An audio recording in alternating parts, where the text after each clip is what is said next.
Yawwa, wannan shine farkon inda za a fara sa wannan mukullin. Da farko za a yi makin, za a ƙara yin makin gefe side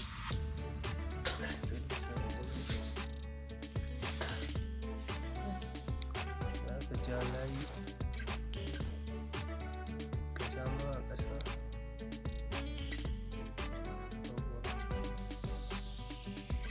sai ka shafa oil saboda injin da za a yi amfani da shi, injin mashin.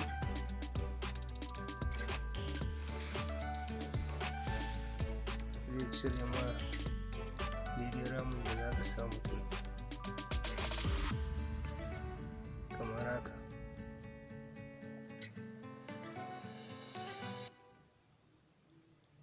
Kana yi ka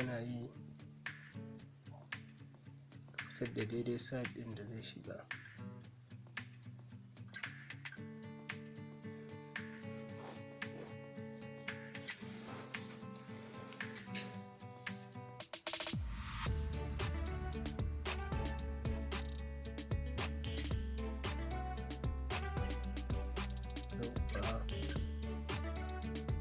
Ka sa biyu ma za ka iya cirewa ka ɗan ƙara cin gefe kaɗan.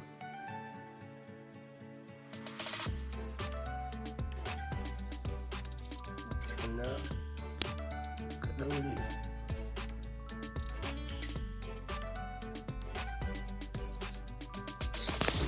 a wannan lungu, inda ka ɗaure shi ne zai tsayar da mukullin a jiki.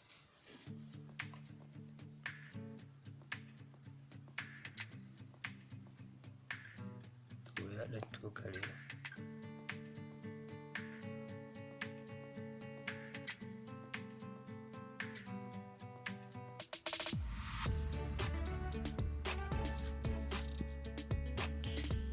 Haka za a saita shi yanda in ya shiga zai lafiya.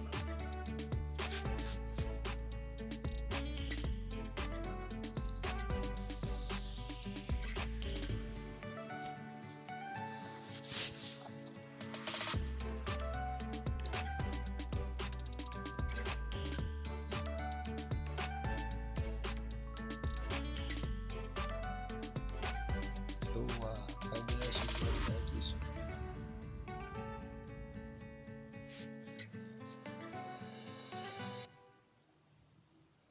Sai ka ji ya zauna sai ka ɗaure shi, ka ɗaure kamar haka.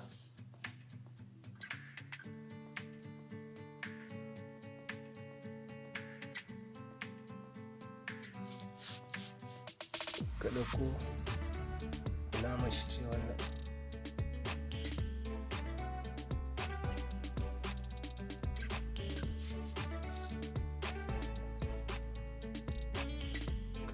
Bakin kiɗin ne,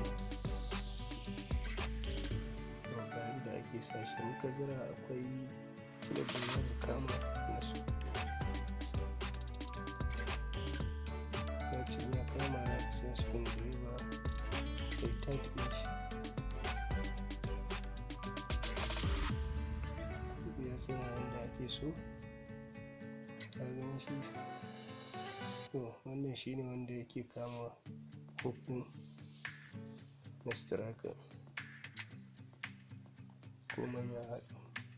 Ga panel na sliding Gana profile.